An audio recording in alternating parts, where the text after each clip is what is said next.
Ser homem não tem nada demais. O ponto da masculinidade é tão intocável, é tão... Quer dizer, acha que é intocável até que vem uma pessoa e mostra que não é assim e o cara se dói de ter a sua fragilidade à mostra. Eu acho que é o maior medo. É difícil definir o que é ser homem. Eu sou um homem, mas é engraçado que eu sou homem muito antes de descobrir que eu era um homem, porque as pessoas me diziam que era ser homem. Ser homem, a gente percebe hoje em dia que é uma questão identitária, uma questão de se autoafirmar homem. Mas o problema é o que é o ser homem mesmo. Qualquer coisa que seja um pouco mais vaidosa para os homens parece que já fere o conceito de masculinidade que a sociedade tem. Infelizmente, a gente percebe que a masculinidade parece ser um negócio muito frágil, parece ser aquelas caixas escrito frágil, assim, bem grande.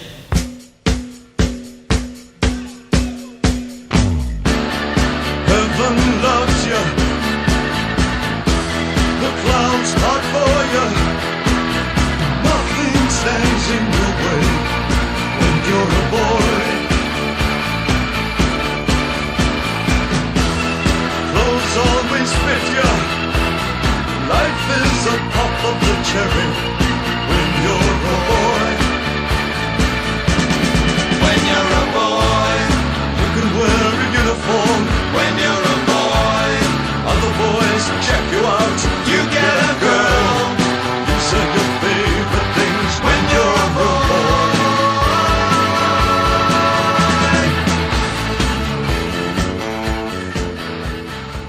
Assim como nós temos os padrões de raça e de classe e etc, estéticos e tal, nós temos os padrões de gênero que são reforçados cotidianamente, e que isso acontece desde que nós estamos na barriga da nossa mãe, não é verdade? Desde que nós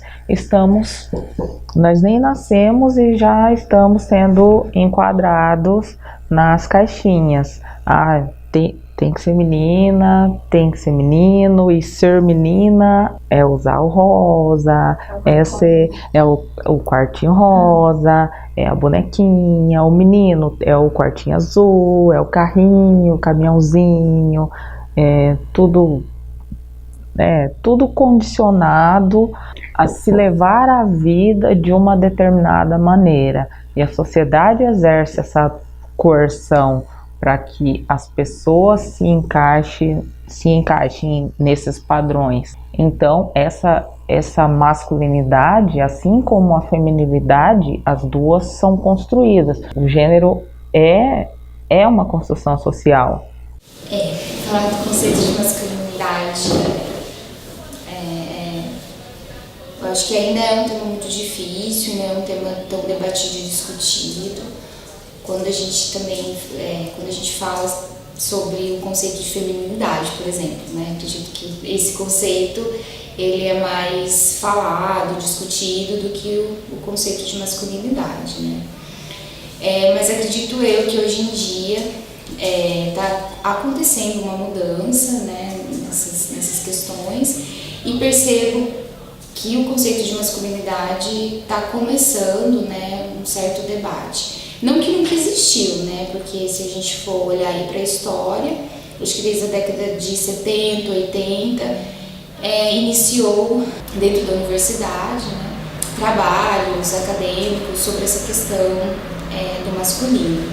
Mas acho que não é tão visível assim, né? Quando se fala das questões das mulheres, por exemplo, né? Mas hoje em dia eu tenho percebido que está começando a ter assim, vários grupos para se falar dessa questão do masculino, o que eu acho até engraçado que esses grupos que estão falando sobre a questão do masculino são grupos de mulheres, não são grupos de homens, né? Que parece que até hoje a grande parte dos homens, a maioria dos homens, não tomou para si a discussão desse conceito.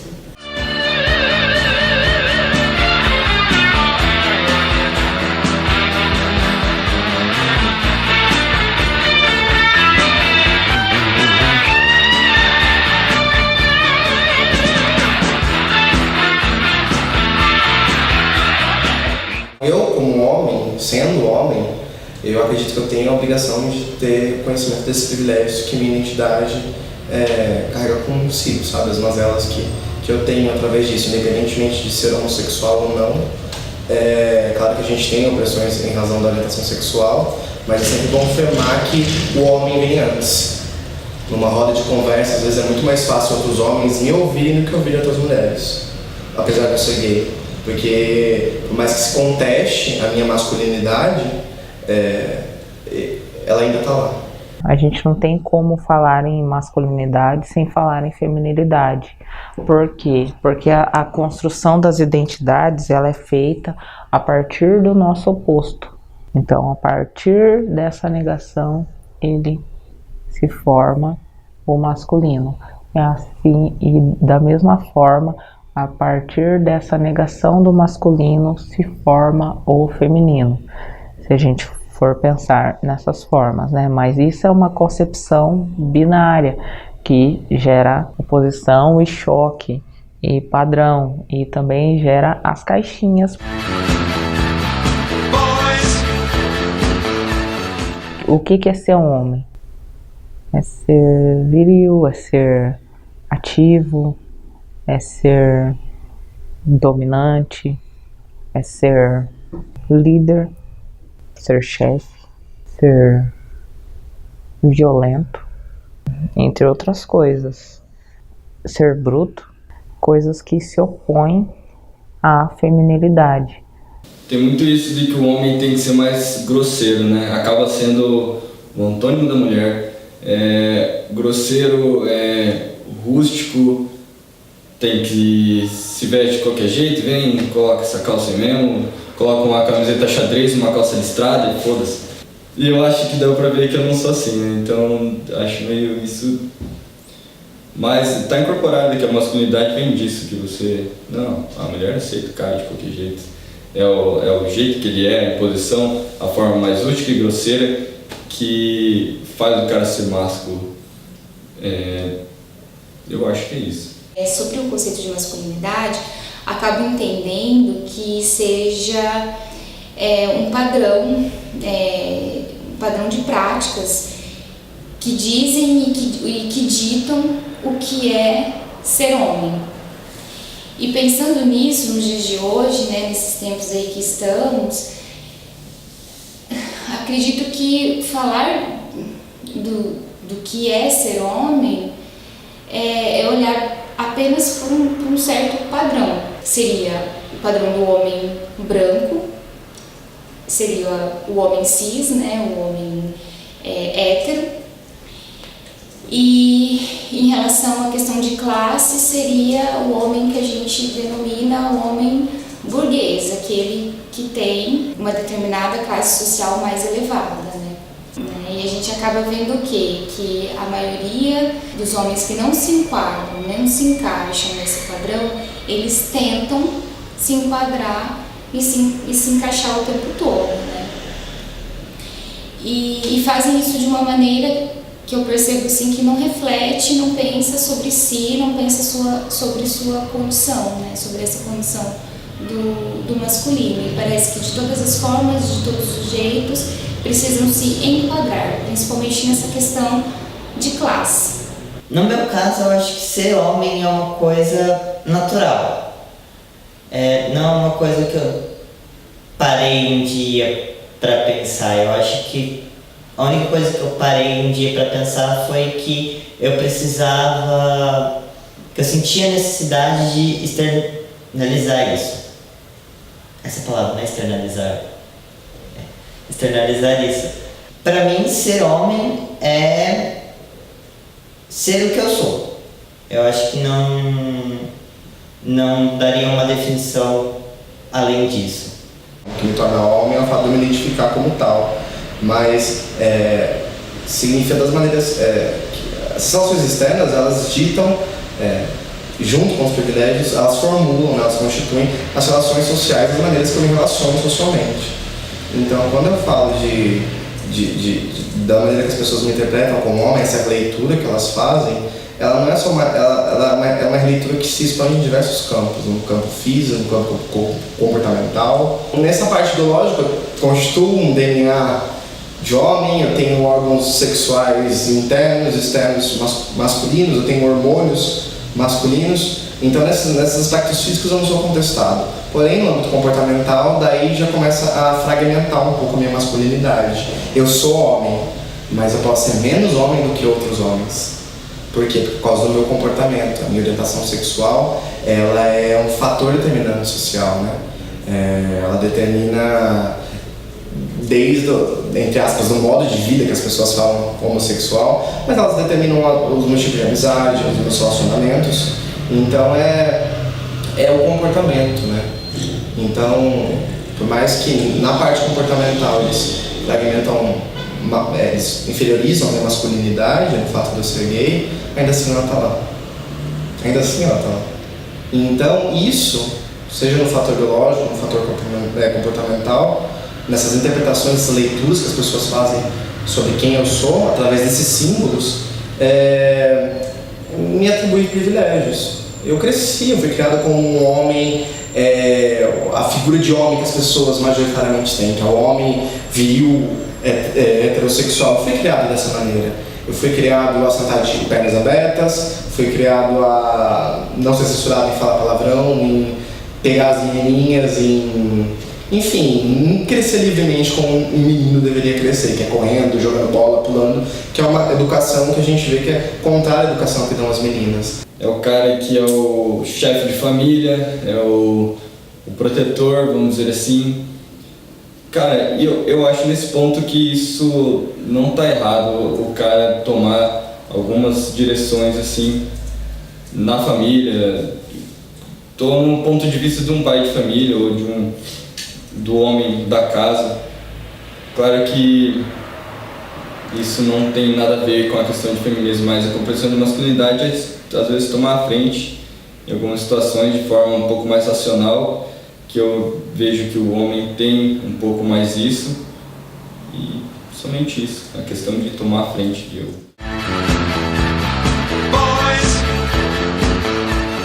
Tem diferenças nas escalas, claro que tem, e não só do homem homossexual em si, mas um homem nem afeminado, que a gente fala, mas é a palavra afeminado, que tem características femininas. Ele não precisa ser homossexual, ele pode ser um homem sensível, que chore, que demonstre afeto em público, que se permita, ser homem, ainda assim contestando essas normas de conduta.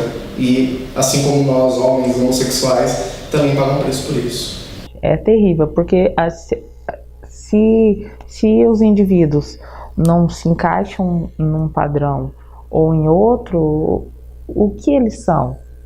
Né? E nós sabemos que no nosso cotidiano nós encontramos pessoas, indivíduos, né, na nossa sociedade que não se encaixam nesses padrões. Até nós mulheres, nós temos dificuldade de nos encaixarmos no padrão rígido da feminilidade, assim como os homens têm dificuldade de se encaixar no padrão rígido da masculinidade, do que é tido como o ser homem. É sempre um conflito sobre a questão da identidade, e eu acho que isso está sendo bastante discutido hoje em dia, né? Porque se a gente for olhar, não existe só uma masculinidade.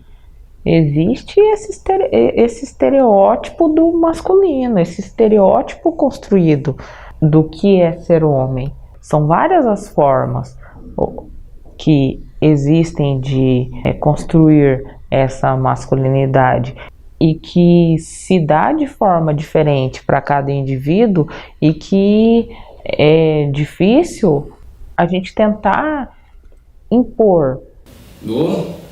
Tem muito, cara. Eu entrei na faculdade, todo mundo achava que eu era gay. Por questão de eu me arrumar, eu era remanescente do emo, ainda tinha uma franja no começo da faculdade. Coisa mais ridícula, mas eu tinha.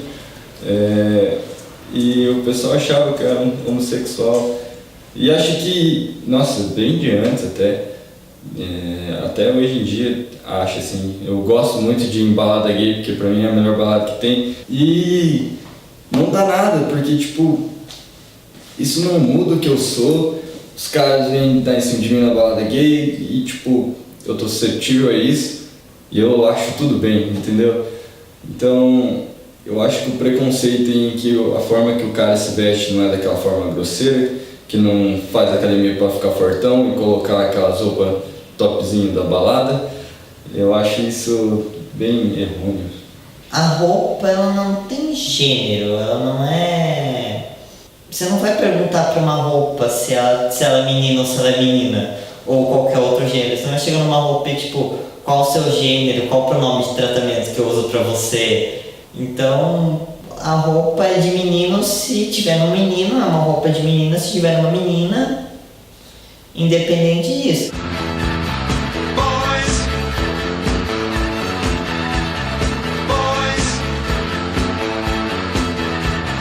boys keep swinging. Aquela questão, né, onde o feminismo luta bastante, onde o homem tem privilégio na vida profissional, nos afazeres da casa, onde fica aquele negócio enraizado que a mulher é que cuida dos filhos, é que o homem que tem que cuidar da casa, entende? E eu acho que isso aí já deu tempo disso acontecer. Na verdade, nunca deveria ter tido, é uma coisa culturalmente errada de toda a época e acho que está caminhando para que isso aconteça. Devagar, infelizmente, tem muita gente intolerante, mas eu acho que vai ser desconstruído em algum momento isso. Acho que é alguma coisa ruim, acho não, tenho certeza que é algo ruim, que acaba impactando muito a vida das pessoas, porque há uma grande pressão também para as pessoas serem assim, o que acaba sendo ruim para as pessoas que querem fugir disso. Eu não sei o que falar, a não ser que tipo, isso é totalmente errado. Muitas famílias e muitos países ainda que tem essa cultura em que o homem tem que ser dominante. Aqui no Brasil a gente tem essa cultura também, na questão de tipo favoritismo empresarial, de às vezes achar que mulheres não podem estar no comando, ou que sempre tem que ter um chefe homem, que um homem não deveria ter uma chefe mulher, ou que talvez até não deveriam existir chefes mulheres. Acho que tem essa questão ainda no país que é bem forte e não deveria. Eu acredito que os próprios homens em si sofram machismo também pelo fato de que a masculinidade é uma imposição social extremamente agressiva, porque se você foge o mínimo possível, as pessoas tendem até a ridicularizar a questão como que o pessoal chega a falar, de, por exemplo, se você for homossexual, você é como se você não fosse um homem por você ser homossexual, ou às vezes por mais que você seja hétero e tudo mais, às vezes você, por exemplo, não gostar de academia, não gostar de futebol, não gostar de cerveja, mas até questão de ajudar a esposa ou a namorada, a companheira a fazer alguma coisa dentro de casa ou a cuidar das crianças. É como se fosse um checklist quando a gente tem 3 anos de idade, descobre que a gente é menino, que fala assim, ó, você tem que brincar de carrinho, você tem que correr, você tem que curtir a menininha, você tem que ser viril, tem que falar grosso, não pode chorar. E a partir do momento que você vai renunciando isso, vai quebrando isso, você vai pagando com consequência. E isso é no seio familiar, na roda de amigos, no espaço de trabalho. Por quê? Porque você abre mão dos privilégios que você tem. Também é um reflexo da desigualdade de gênero, a questão dos padrões, porque o homem que não se encaixa nesse padrão, ele vai sofrer punição.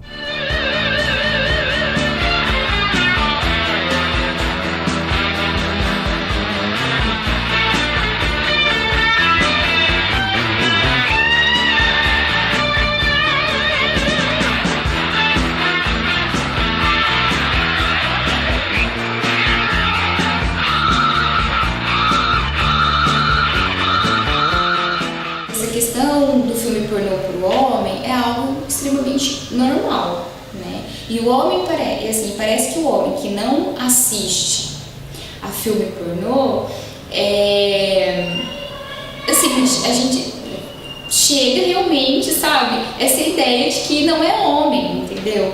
Ou se pensa de que maneira esse homem, né, está ali exercendo a sua sexualidade, né? E, na verdade, a construção da sexualidade masculina, ela vem muito na base do filme pornográfico, né? Do filme pornô. E aí acaba se gerando realmente essa discussão, né, dessa indústria pornográfica. É feito para quê? Apenas para o homem, né? E se cria, né, cria o desejo, né, de fazer sexo daquela forma, cria um padrão de sexualidade. E o que eu acho perigoso nesse processo é os homens, principalmente os homens adolescentes aí, que estão nessa construção, né, iniciando essa construção da sexualidade, eu acho complicado eles serem expostos a esse tipo, né, de filmes, né, e achar que é daquela forma, daquela maneira, né, que a mulher vai se sentir importante, ou que ela vai gozar, ou que ela vai sentir prazer, né, e não é, na verdade é muito diferente, né, não é assim. Só que hoje em dia ainda, né, existe essa questão, né, dos homens adolescentes acharem, né, não só adolescentes, né, mas enfim, grande parte dos homens aí, acho que em todas as faixas etárias, existe essa ideia de que o padrão sexual é esse, e tem que ser mantido, e tem que ser visto, e tem que ser reproduzido dessa forma, entendeu? E isso eu acho muito perigoso, muito perigoso. Não é à toa, né, que a cultura do estupro está aí, e quem é mais atingido por essa cultura são as mulheres, e a maioria dos agressores são homens.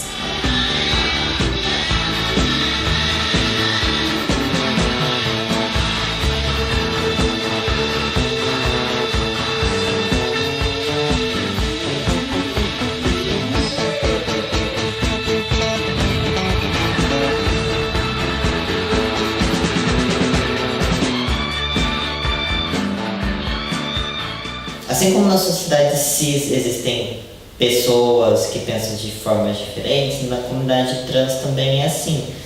Existem pessoas que sentem a necessidade de fazer tratamento hormonal para ficar com características masculinas, de fazer cirurgias, de fazer comportamentos mais masculinos. E tem pessoas que não veem a necessidade nisso, ou veem uma ou outra coisa apenas. E tem sempre as pessoas que vêm, que falam que, tipo, se você é homem, então você precisa se encaixar naquele padrão de caixinha do que seria um homem.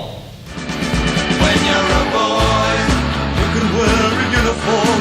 When you're a boy, other boys check you out. Cara, eu acho que orientação sexual não tem nada a ver com a questão, tipo, ninguém escolhe ser o que é. Isso sei lá, é claro pra mim que se a pessoa é gay, ela tem o mesmo sentimento que eu. A diferença é que muda a pessoa. Eu gosto de uma mulher, o cara, um amigo meu que é gay gosta de um homem, ele tem o mesmo sentimento que eu. Então a orientação sexual é bem esclarecida, que não é escolha. Orientação sexual não tem nada a ver com gênero, ou que seria pressuposto de comportamento de um gênero, então não teria relação, acho que não influenciaria nada. Eu percebo que a minha educação, esses meus privilégios de ser homem, né, da educação masculina, eles cessaram na puberdade. A partir do momento que a minha família percebeu que eu não era o heterossexual, então já muda a criação. Né?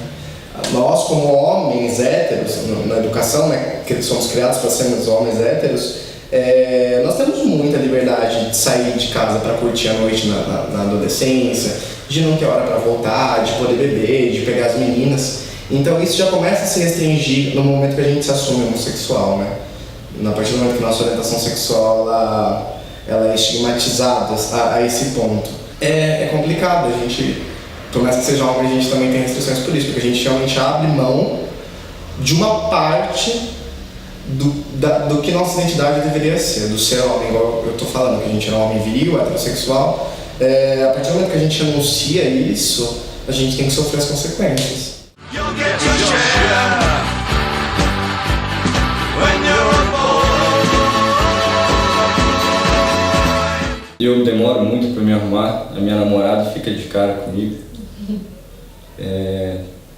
Demoro, eu sou extremamente vaidoso com o meu cabelo, então acho que isso aí não me deixa menos homem. As restrições, elas se ampliam e incluem qualquer aspecto que se aproxime do comportamento tido como feminino, a própria vaidade masculina. Então essa limitação se expande para todos os campos. A vaidade foi só um exemplo, mas para todos os campos que se aproximam do que dos aspectos que a gente tem como feminino. Entre homens e mulheres, os homens são os que menos procuram serviços públicos de saúde. Hoje em dia, não somente públicos, mas serviços de saúde, né, de modo geral, tanto privado quanto público, os homens são os que menos procuram. E por que são os que menos procuram, né? Tem algumas pesquisas aí que foram feitas e que traz assim, mostra que os homens acabam não procurando porque eles acreditam que procurar um serviço de saúde, tanto a nível público ou privado, vai demonstrar fragilidade. E, consequentemente, demonstrar fragilidade vai fazer com que ele não seja reconhecido como um homem forte, como um homem viril, né, dentro da sociedade que está. Então, ele acaba não procurando. Consequentemente a isso, existe um padrão aí que é colocado que hoje em dia os homens eles acabam morrendo mais cedo do que as mulheres, justamente por não ter esse olhar, esse cuidado com a sua saúde, seja físico, seja mental. Então essa questão do cuidado para o homem já fica complicado, né? E já remete, como eu falei, ao universo feminino. E parece que assim, tudo que se remete ao universo feminino, o homem não pode fazer e o homem não pode ser. E ele também não pode ter, né? É o que é jogado pra gente até hoje, né? Porque senão, né, é o que muitos falam, porque senão vira mulherzinha, né? E o que é esse virar mulherzinha, né? E qual é o problema de se virar mulherzinha? Enfim, mas é o que é trazido, né? É colocado e a gente aceita, sem questionamento, sem problematizar.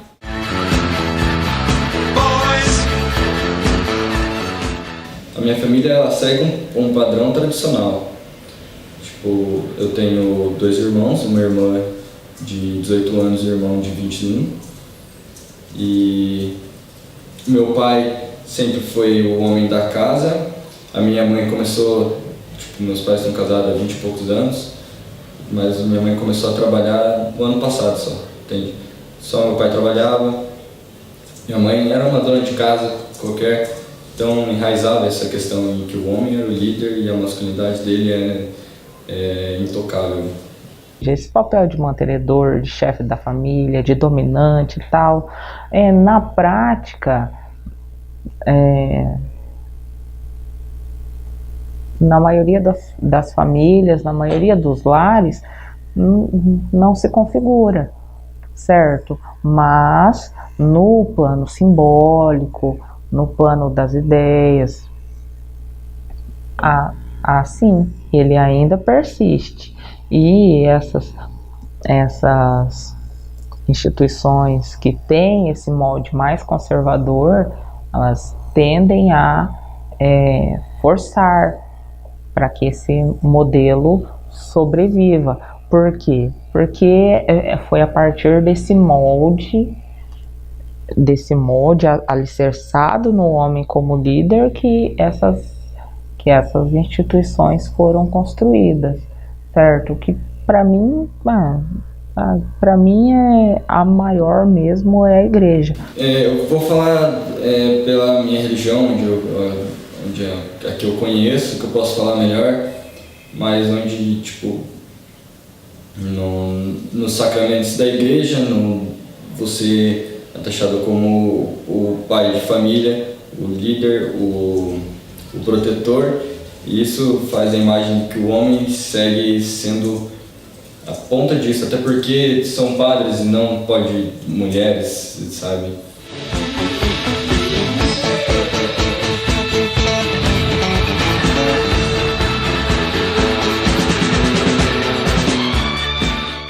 Os jovens são sempre mais abertos.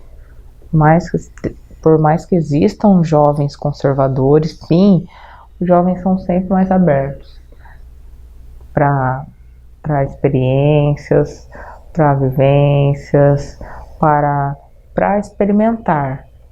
E nós estamos vivendo num tempo que os jovens estão experimentando novas formas de se viver os gêneros. As universidades acho que estão sendo sim um terreno em que esses jovens estão se reunindo, porque eu acho que é onde esses jovens se conhecem, se reúnem. Essas mudanças estão ocorrendo, né? Por mais que de forma lenta. E aí eu sou muito otimista com a nova geração. A gente está discutindo muitas questões de gênero atualmente, elas têm crescido cada vez mais e eu tenho ficado muito feliz com isso. E mais do que isso, a gente está vendo, acho que graças também ao feminismo, que as mulheres estão lutando por emancipação, por ocupar espaços também, eu acho que isso tem feito muito o homem repensar conceitos. Então, hoje em dia eu vejo, eu não sei, mas eu acredito que a questão do homem não chorar, do homem insensível, ele está caindo por terra também. Nós basicamente estamos com duas gerações diferentes, novas. Uma geração que está percebendo que o mundo está mudando, que está sendo criado, se adaptando à nova realidade, né, de avanço, e ao mesmo tempo uma geração que está querendo coisas retrógradas, querendo voltar em coisas de antigamente, em questões culturais de antigamente que não são mais aplicáveis e que atualmente se percebe o quão abominável aquilo era antigamente. Então, eu particularmente espero que as próximas gerações tenham uma noção melhor eu não vou dizer nem necessariamente da masculinidade, mas da igualdade de gênero mesmo, que acho que a igualdade de gênero tem relação sim com a masculinidade, porque no momento em que você difere atitudes, comportamentos das pessoas, você acaba tirando a questão de igualdade. Nem acho, é indiscutível o quanto o meio acadêmico, o meio universitário, né, saberes científicos mudou não só a minha percepção do que é ser homem, mas através de tudo, né. Eu era outra pessoa 5 anos atrás. Como eu falei, eu sabia que eu era gay, mas eu não tinha noção das outras identidades, eu não sabia muito o que era ser homem, eu não sabia que o gênero não tinha a ver com orientação sexual, eu nem sabia o que era gênero por si, mas eu já compreendia que havia comportamentos tidos como masculinos e femininos, e eu questionava algum deles, até porque questionar um deles é parte da minha existência, né? Questionar o fato da heterossexualidade, por exemplo, ser compulsório é um deles, porque eu sou uma exceção a essa regra. Então, eu acredito que a universidade, sim, ela desempenha esse papel. Eu brinco que todo mundo tem que evoluir, toda a sociedade, todas as espécies têm que evoluir, porque senão a gente acaba em extinção igual os dinossauros, que eles não evoluíram. Então, quando eu escuto gente com argumento fascista, com machismo, com homofóbico, enfim, qualquer situação assim, com argumentos rasos, é esse tipo de coisa que me faz questionar. A universidade tem esse papel de gerar esse debate, gerar essa discussão. E eu acredito que pela mídia hoje, trazendo essas questões à tona, isso é resultado de questões que começaram nas universidades. O estudo de gênero começou na universidade. Tudo começa ali, entendeu? Lá que é o berço. Então isso vai ganhando proporção que atinge a comunidade externa e vai crescendo. E na hora que a gente vê, está no meio de comunicação. Eu acho que a universidade influencia, sim, mas na questão como uma instituição social. Porque, querendo ou não, todo o convívio social que as pessoas têm, seja na primeira instituição, família, igreja, escola, universidade, em qualquer outra instituição social que as pessoas participam, acaba construindo uma parte do pensamento da pessoa. Então eu acho que pode haver fatos que possam ocorrer com a pessoa durante a época na universidade, em decorrência da universidade, que possam mudar a sua forma de pensar e que nisso possa acabar modificando a forma como a pessoa vê a masculinidade dela, ou vê a masculinidade em si.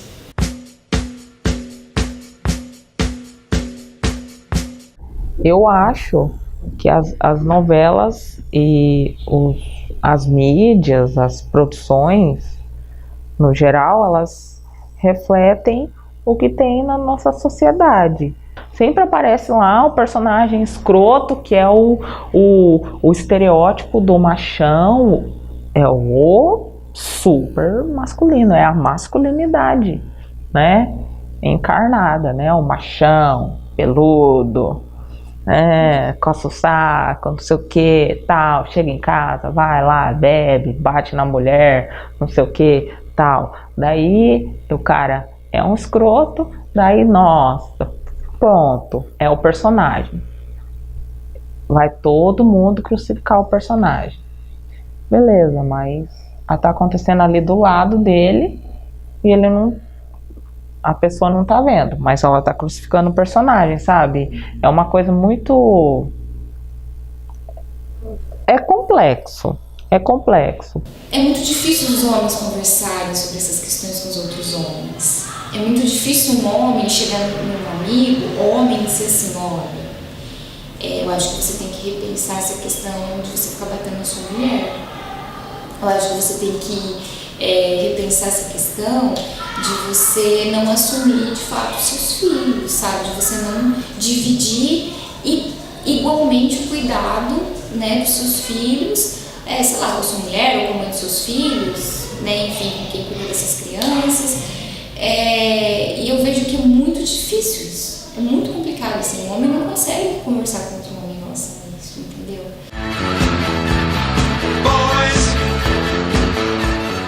Olha, assim, eu percebo que é uma pressão realmente muito grande que os homens sentem, assim, vários sentidos, assim, no sentido dos seus sentimentos, de você não poder demonstrar a sua forma de amar, a sua forma de sentir. Então, assim, o choro muitas vezes fica contido, não sai, né? E se sai, precisa ser escondido, né? Não pode ser mostrado, não pode ser evidenciado, não pode ser exposto. Porque a partir do momento que você faz isso, parece que você não é mais considerado um homem, né? Eu acho que ainda existe esse padrão que é imposto, principalmente para meninos, né, para as crianças que são meninos aí, sobre essa questão de você conter o seu sentimento, sabe? De você não ter inteligência emocional, não que você não tenha, não que a criança e o menino não tenha, não seja isso, mas parece que acaba sendo privado disso, sabe? E acaba diminuindo essa questão da inteligência emocional, que parece que nas mulheres é bem mais reforçado. E no homem não, né? No homem isso é cortado, é castrado, e aí acaba vindo nesse sentido, você é homem, você não pode chorar, né? Então, assim, essa famosa frase que o homem não chora. E a gente tem que ouvir, né, assim, um adulto falando isso para uma criança, menino, né? Fica quieto, engole o choro, porque o homem não chora. Então, eu imagino que isso vai... o efeito disso na vida dessa criança, e principalmente quando for adolescente, quando for adulto, né? Enfim, vai ficar com essa frase, né? E aí, como é que faz para expressar os seus sentimentos? Se o homem não chora, se o homem não pode chorar, não pode demonstrar que realmente ama, não pode demonstrar realmente que... não pode demonstrar sofrimento, não pode demonstrar dor, né?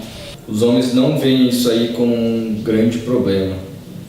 Eu acho que tem que ser muito cabeça fechada, tem que ser muito pequeno para poder pensar dessa forma.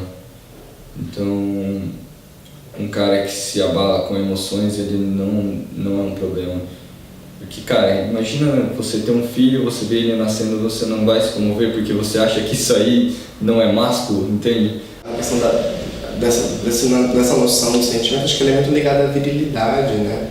Ao fato de que o homem, por ele ser a identidade, o homem viril, heterossexual, ser a identidade mais, entre aspas, mais forte, mais poderosa, né? Que detém o maior poder hegemônico de forma social, ela traz consigo a renúncia dessa expressão de sentimentalismo. Não sentimentalismo, mas de sentimento. Esse sofrimento calado, sabe? Esse sofrimento silencioso de não poder expressar suas emoções, quando ele se manifesta de forma violenta.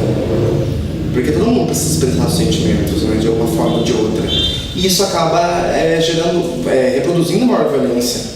Porque um indivíduo que não expressa os sentimentos, acho que mantém tudo para si, ele não vai ter uma saúde psíquica, uma saúde mental estável, né? Vai ser bem instável. Então eu acho que isso é propulsor de violência. Eu acho que por isso que é importante a gente reafirmar o fato dos homens poderem expressar seus sentimentos também, para evitar casos que crimes passionais ocorram, que eles possam assumir, se sentir inseguros às vezes, porque tem muito disso na identidade masculina. A identidade masculina sempre tem que estar muito seguro de si, né? A gente sempre tem que estar seguro, sempre tem que estar tranquilo, confiante, e a gente não pode errar. Mas e se errar, né?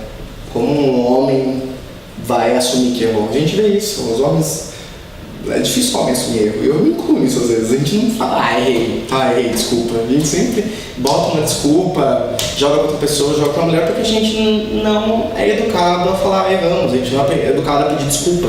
A gente não pede desculpa pro amiguinho quando a gente. Porque a gente xinga o amiguinho vem pra cima, que o pai fala, vai pra cima dele também. Então, tipo, a gente é criado nesse aspecto de violência. Então eu acho que precisa sim incentivar a questão da demonstração de afeto, da demonstração pública. Tem homens que não beijam os filhos no rosto. Então, tipo, um pai não beijar um próprio filho no rosto porque acha que sua masculinidade vai ser questionada em razão disso. Entendeu? Isso é um exemplo claro de que a gente necessita demonstrar esse afeto, trabalhar melhor a questão da afetividade, né?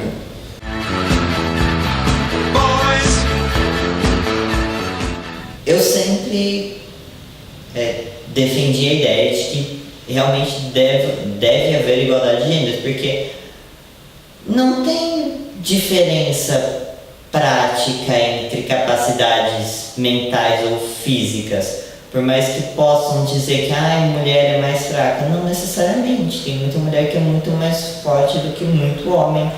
É mais uma questão de genética e treino. Do mesmo jeito que tem rapazes que vão em academia para ficar mais forte, mulheres também podem fazer isso. E são iguais, do tanto que homens também podem trocar fraldas de criança, ensinar crianças, fazer comida, eu acho que limpar a casa, coisa importante. Eu acho que todo mundo deveria saber todas essas coisas, porque não é um negócio que é importante para mulheres. Homens também deveriam saber, tipo, limpar a casa e cozinhar. São coisas para sobrevivência, e mesmo assim, geralmente quando homens sabem cozinhar, principalmente sabe fazer doces, limpar a casa, essas coisas, o pessoal já fica mais ou menos com o pé atrás de tipo assim, isso não é uma coisa muito máscula, como se a necessidade de ter comida e uma roupa limpa e um quarto limpo e arrumado não fosse algo de todo ser humano. Quando a gente está pensando em questões de gênero, eu vejo que muitas pessoas sempre ligam a mulheres, quer falar de gay, quer falar de sapatão, quer falar não sei o quê. Não, gente, é muito mais amplo do que isso. São várias as discussões e pensar nas políticas públicas para a igualdade de gênero, eu acho que traz benefício para toda a sociedade. no sentido de se desprender daquilo de, ai, não posso fazer porque eu sou o homem. O homem não pode trocar uma fralda, entende? Gente, pelo amor de Deus, gente, entende? Tem que se desprender um pouco disso. E isso acho que só aconteceria com o trabalho cultural, né? Isso é mudança de mentalidades, e essas mentalidades foram construídas e consolidadas durante quantos anos? E como a gente resolve esse problema? Além da educação, né? Como a gente faria além das crianças? A gente poderia fazer isso através de discussão, lidar com identidades sociais, lidar com relações sociais, com determinantes, identidades, enfim, qualquer questão que relacione essas relações de desigualdade, a gente precisa debater, a gente precisa discutir e ouvir. Então seria realmente ocupando esses espaços. Eu acredito que conscientização vem através do debate, do diálogo e também da educação. E a educação tem que ser libertadora para as crianças. E para os adultos também, né? Porque nunca é tarde para a gente se educar e reeducar de novo.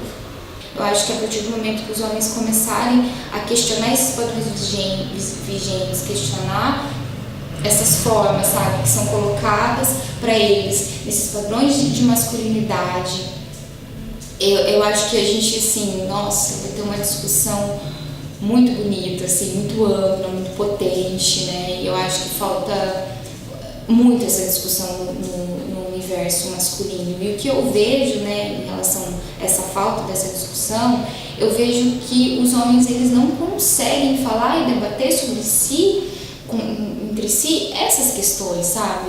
Parece que é um bloqueio muito grande, né, que os homens têm. Acho que nós, homens, mais do que nunca, tipo, a gente já passou da hora, entendeu? De começar a ouvir as mulheres, não só ouvi-las, mas começar a exercitar essa percepção da realidade. E nesses últimos anos eu aprendi muita coisa, inclusive atitudes minhas que são consideradas machistas e que eu ainda tenho dentro de mim, não nego. Mas o tempo todo esse diálogo tem que acontecer. E a gente tem que ouvir os homens, esse novo movimento de homem que está surgindo, não um novo movimento de homens, mas essas novas identidades masculinas, esses novos homens que sempre existiram, mas que estão surgindo agora, a gente tem que ouvir eles também. Ou seja, ouvir os homens homossexuais, ouvir os homens trans, porque eles também sofrem com isso. E também ouvir os homens héteros que se incomodam com isso.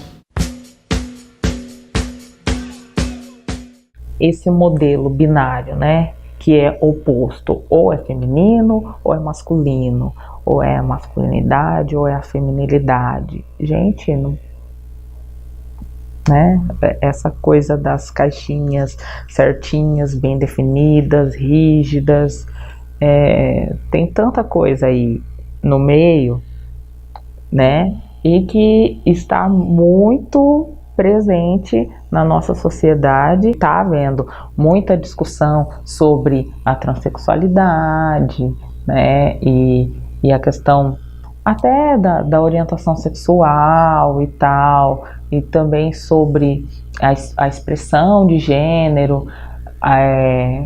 Já extravasou essa caixinha da masculinidade e da feminilidade. Já explodiu essa caixinha faz tempo, mas a pressão social é grande para que as pessoas se mantenham nessas caixinhas. Ele também está nesse lugar de ser oprimido, entendeu? E acho que a gente não olha muito para isso, sabe? A gente só fica nesse olhar do ser opressor, né? Do homem como opressor, mas do homem oprimido, que ele também é de alguma forma, né? A gente não olha, a gente não vê, a gente não discute, a gente não debate. Eu acredito que cada pessoa é um indivíduo em particular, então cada pessoa deveria ser aquilo que ela é, agir da forma que gostaria, pensar da forma que pensa, sem, na verdade, ter um padrão ou uma imposição, seja de qualquer coisa. Já dizia o RuPaul, a gente nasce pelado, o resto é drag, né? O resto é construção social. Uncage the colors, unfurl the flag. Love just kissed you hello.